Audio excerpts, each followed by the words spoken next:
여러분 주부를 참가하실 때 여러분 앞에 귀의 소식 전하도록 하겠습니다. 우리 교회를 방문하신 모든 분들 주님의 이름으로 환영합니다. 등록 원하시는 분 말씀하시면 저희가 친절하게 도와드리도록 하겠습니다. 오늘은 사순절이죠. 그래서 예수님께서 이 땅에 오셔서 하셨던 일들을 돌아보며 우리가 이 40일 동안 또 믿음의 생활을 함께 걸어갔으면 합니다.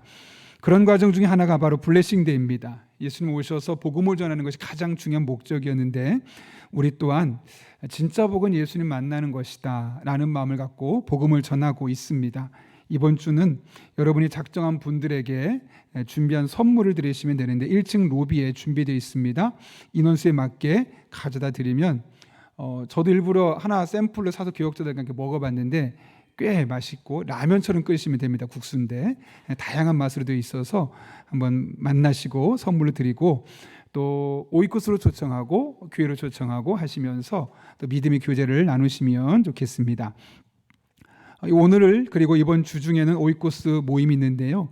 오이코스 모임은 정말 중요합니다. 꼭 참석하시고 또 온라인 예배로 드리신 분들 많이 계신데 이렇게 나오셔서 예배 드리고 또 오이코스로 교제하고 그러시면 좋겠습니다. 스바냐 청년 모임 오늘 3부 예배 후에 게스트 하우스에서 처음으로 모이게 됩니다. 위에서 기대해 주시기를 바랍니다. 사역 임명 있습니다. 한미정 집사님 예배 안내부로, 김명숙 권사님 카페 아쉐르 봉사로 늘 섬김과 헌신의 자리에 동참해 주셔서 감사를 드리고요. 일본 성지순례 참가자를 모집하고 있습니다. 3월 23일까지 신청해 주시면 되는데 우리가 그동안 이스라엘, 그리스 혹은 유럽은 너무 기간도 오래 걸리고 비용도 많이 들어서 좀 짧은 기간 동안 한국 말고 또 외국의 그런 성지순례까지 같이 할 수 있는 곳이 어디 있을까 하면서 일전에 CBS에서 만들었던 그 프로그램을 따라서 우리가 일본 성지순례를 함께 하려고 합니다. 선착순으로 이제 저희가 모집을 하게 되는데요. 4월 21일부터 3박 4일 일정으로 가게 됩니다. 자세한 내용은 주부를 참고해 주시고 전전능 목사에게 문의해 주시면 되겠습니다. 교회에는 직분이 있죠. 서리 집사도 있고 안수 집사, 권사, 장로 다양한 직분들이 있습니다.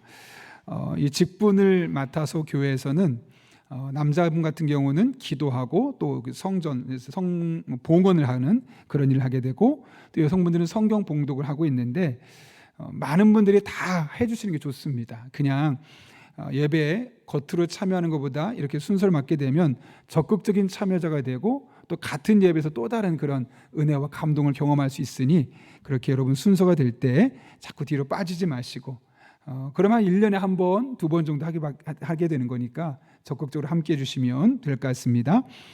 다음 세대 계속해서 진행되는 일들이 있습니다. 늘 확인해 주시고 기대해 주시면 되겠습니다. 맨 아래 보시면 1만 감사 온도계라고 되어 있습니다. 우리가 현재 1600명 정도가 감사를 하고 있는데요. 그 오른쪽에 QR코드가 주보에 있죠. 여기를 스마트폰 카메라 렌즈 갖다 주면 밑에 잠깐 주소가 뜨는데 클릭하면 패들렛이라는 곳에서 우리 감사 제목들을 쭉 나열해 놓을 겁니다. 저희가 화요일 날 정리해서 올려놓게 되는데요. 이 내용들 중에 여러분의 이름이 들어가거나 특정 이걸 보면서 누구다라고 말하기 어렵도록 그런 부분을 살짝 제가 빼면서 같이 누구나 보면서 이런 것도 감사할 수 있구나, 이런 감사가 있었구나, 나도 감사를 놓쳤네 이렇게 확인할 수 있도록 저희가 준비하고 있습니다. 주보를 참고해 주셔도 되고 홈페이지에 가면 메인 화면에 뜨게 되고 다음 주부터는 1층 게시판에도 저희가 스토리라는 그런 장면을 놓을 테니까 그거 보시면서 함께 감사를 공유하시면 되겠습니다. 마지막 광고인데요. 사순절 기간 동안 우리가 할 수 있는 게 참 많습니다. 그런데 이번에는 남편분들은 남편의 기도를 아내를 돕고 또 여성분들은 아내의 기도를 남편을 돕고 서로 그렇게 바꿔가면서 하나님께서 허락하신 가정을 또 3월달 4월 동안 좀 더 단단하게 다져가는 시간을 가졌으면 합니다. 제가 가진 책은 5,500원이었는데 그새 책값이 7,500원 올랐다고 합니다. 그래서 2부 예배는 5,500원 제가 안냈는데 여러분 원하시는 분들 사무실로 말씀해 주시면 원래 가격보다 조금 더 할인된 가격으로 시중보다 조금 더 할인되어서 여러분에게 준비해서 다음 주일 가져갈 수 있도록 할 테니까요. 사무실로 신청해 주시면 되겠습니다. 더 자세한 광고는 주부를 참고해 주시고 우리 함께 기도하고 하나님의 말씀 나누겠습니다. 오늘 하나님께서 우리에게 주신 말씀은 누가복음 9장 51절부터 56절까지 말씀입니다. 신약성경 108쪽 누가복음 9장 51절부터 56절까지의 말씀, 하나님의 말씀을 제가 봉독하겠습니다. 예수께서 승천하실 기약이 차감해 예루살렘을 향하여 올라가기로 굳게 결심하시고 사자들을 앞서 보내심에 그들이 가서 예수를 위하여 준비하려고 사마리아인의 한 마을에 들어갔더니 예수께서 예루살렘을 향하여 가시기 때문에 그들이 받아들이지 아니하는지라. 제자 야고보와 요한이 이를 보고 이르되 주여 우리가 불을 명하여 하늘로부터 내려 저들을 멸하라 하기를 원하시나이까? 예수께서 돌아보시며 꾸짖으시고 또 함께 다른 마을로 가시니라. 아멘. 우리 함께 기도하고 하나님 말씀 나누겠습니다. 거룩하신 아버지 하나님, 오늘 우리를 주님 전에 불러주시고 함께 예배하며 말씀 들을 수 있는 은혜 허락하심에 감사를 드립니다. 이 시간 우리의 마음의 문을 활짝 열어주시고 선포되는 말씀이 내게 주시는 말씀으로 들려지게 하시고 이 말씀으로 말미암아 힘을 얻고 이 말씀으로 말미암아 다시 우리 영적인 감각이 되살아나는 복된 시간 되게 하여 주옵소서. 예수님의 이름으로 기도합나이다. 아멘. 우리 옆에 분, 앞에 분, 뒤에 분 웃으면서 이렇게 인사하겠습니다. 하나님은 늘 한결같으십니다. 인사하겠습니다.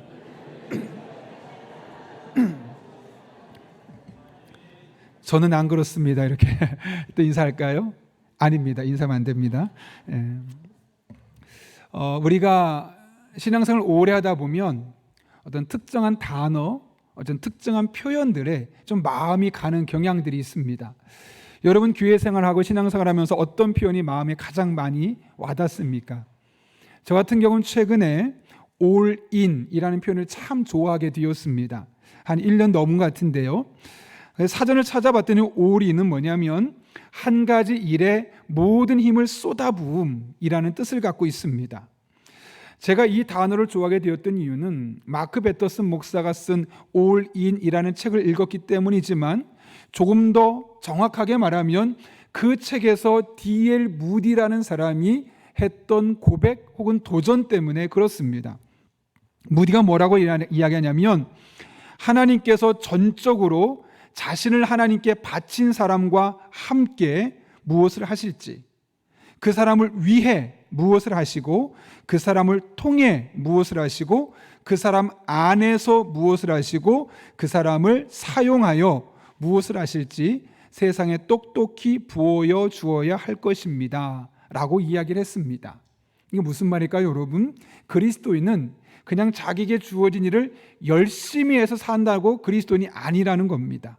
오히려 내가 하나님께 나의 삶을 헌신했더니, 하나님과 동행했더니 하나님께서 나와 어떤 일을 하고 계신지, 또 하나님이 나를 위해서 무슨 일들을 하고 계신지, 또 내 안에서 어떤 역사를 이뤄가고 계신지를 누군가에게 똑똑히 보여줄 수 있는 이들이야말로 진정한 그리스도인이라고 말할 수 있다는 것이죠. 이를 통해 무디가 얼마나 굳은 마음으로 결단을 했는지를 우린 능히 짐작할 수 있습니다. 무디는 이 표현과 함께 자신의 삶을 전적으로 하나님께 바치기로, 헌신하기로 결단했습니다. 그리고 그날 이후로 무디의 삶은 180도 달라졌죠. 잘 아시는 것처럼 무디는 초등학교도 제대로 나오지 못한 무학력자입니다. 구두를 닦던 사람이었죠. 그런 그가 미국의 영적인 부흥을 일으킬 뿐만 아니라 무디 성경학교 등 다양한 그런 언론을 통해서 많은 사람에게 선한 영향력을 끼치는 그런 놀라운 일을 할 수 있었던 겁니다. 우리도 마찬가지입니다. 우리가 하나님 앞에 결단하면, 믿음으로 결단하면 반드시 하나님께서 우리들의 삶을 놀랍게 인도하여 주실 것입니다. 우리와 함께하여 주실 것이고 우리를 위해 일하여 주실 것이며 우리 안에서 일하고 계신 것을 만민이 보고 놀라게 될 것입니다.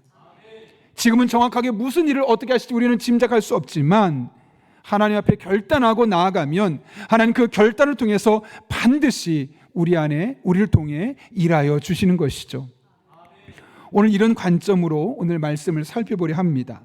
오늘 본문의 말씀은 예수님의 인생을 바꿨고 또 인류 역사를 바꾸셨던 그 예수님의 굳은 결심에 대해서 이야기하고 있습니다.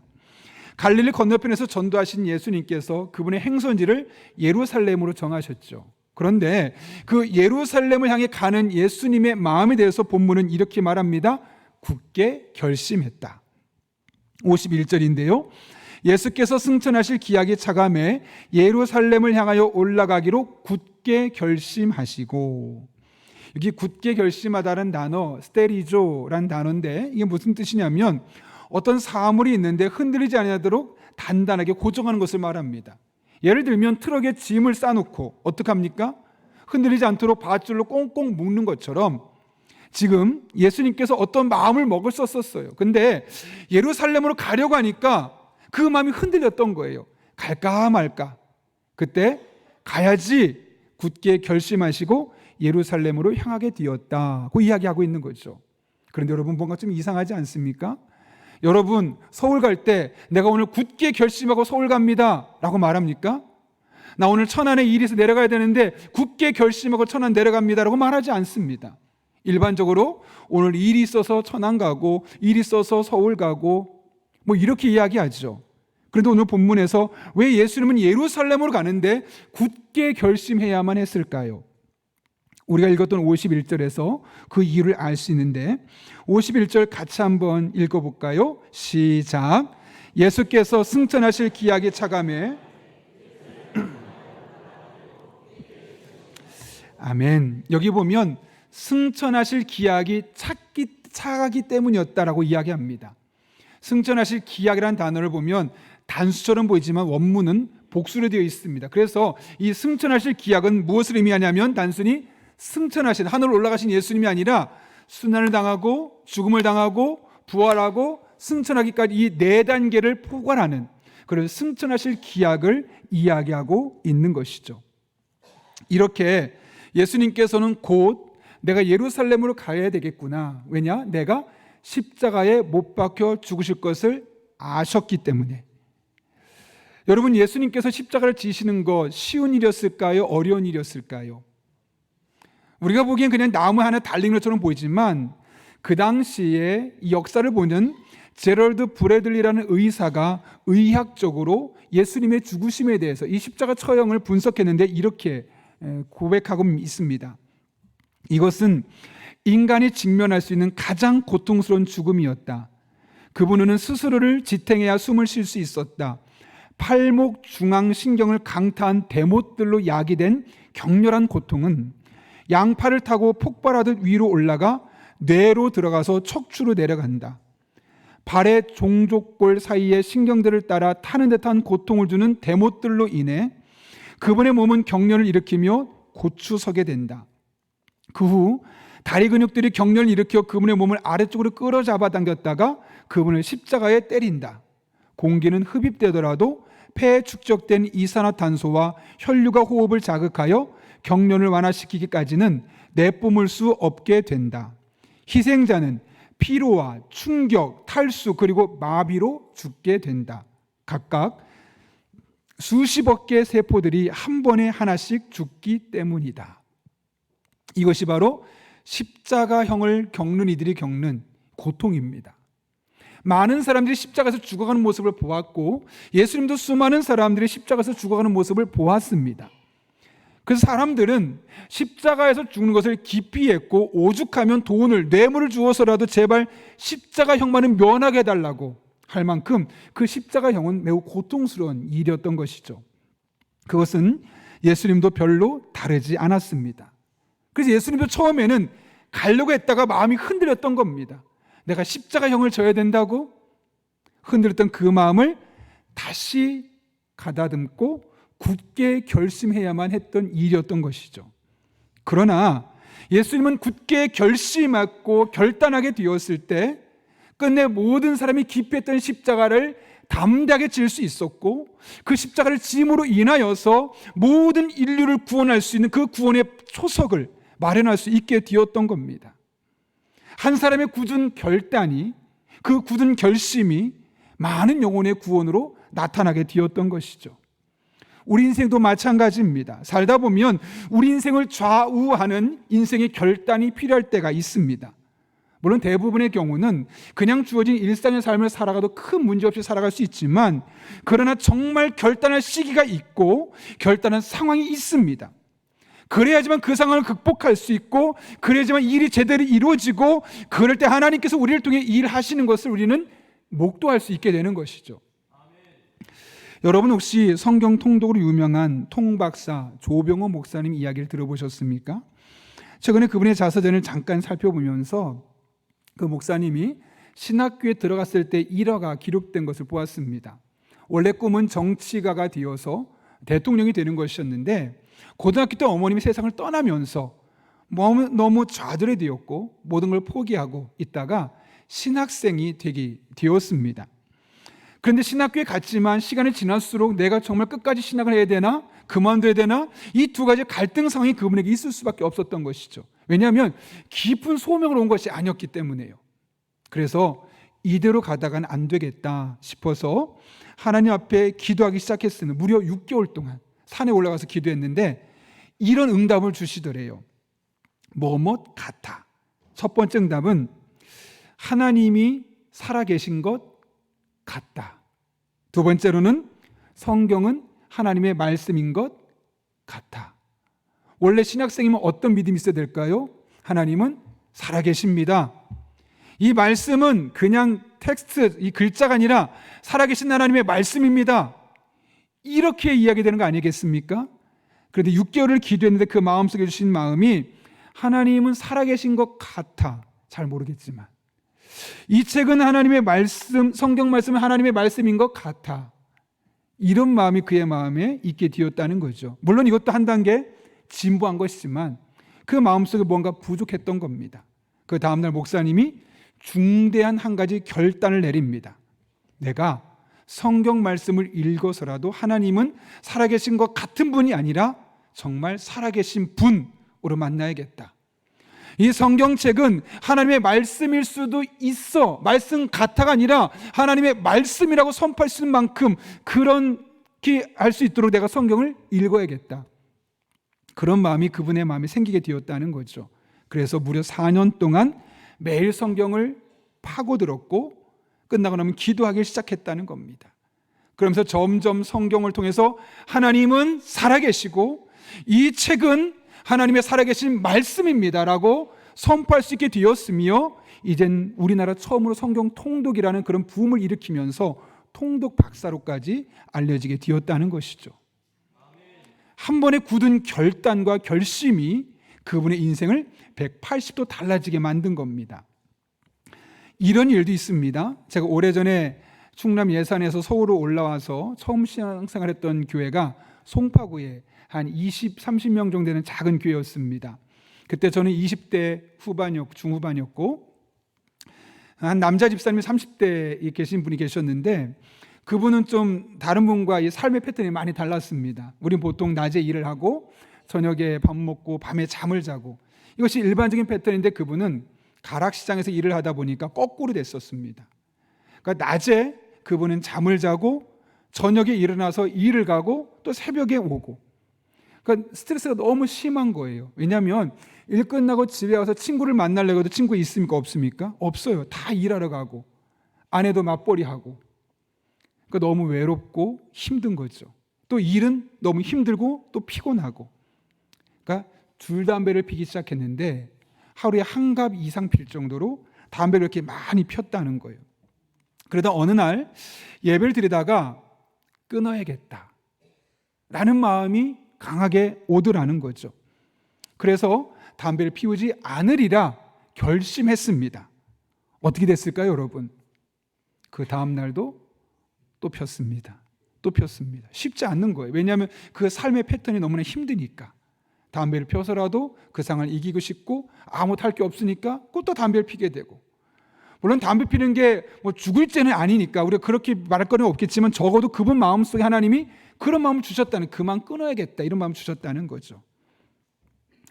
더 이상 안 되겠다 이런 마음을 주셨는데 왜 이렇게 내가 못 끊을까 하는 마음이 들어서 크게 결단을 내리고 아내한테 나를 위해 기도해달라고 부탁을 하고 아내를 넘어서서 성도들에게 부탁하는 거예요.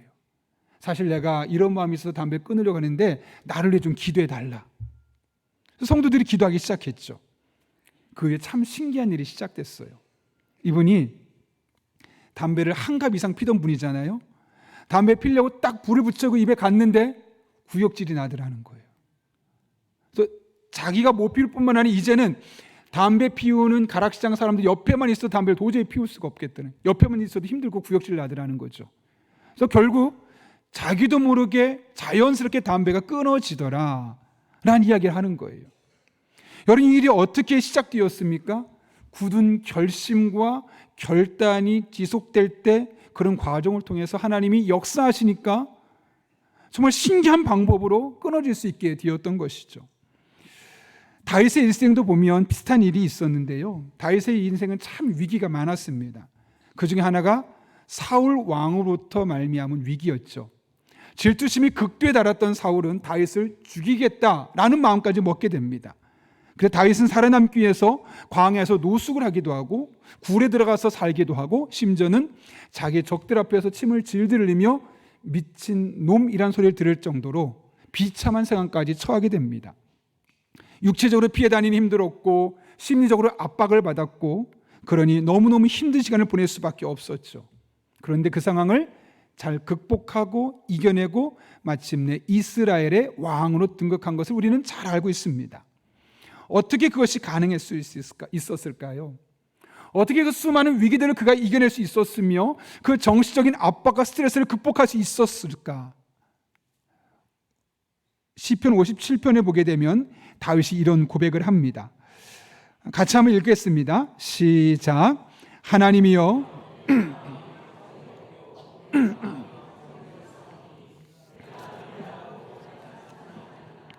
내 영광아 깰지어다. 비파야 수금아 깰지어다. 내가 새벽을 깨우리로다. 아멘. 이 시편 57편의 맨 위에 보면 제목이 이렇게 써 있습니다.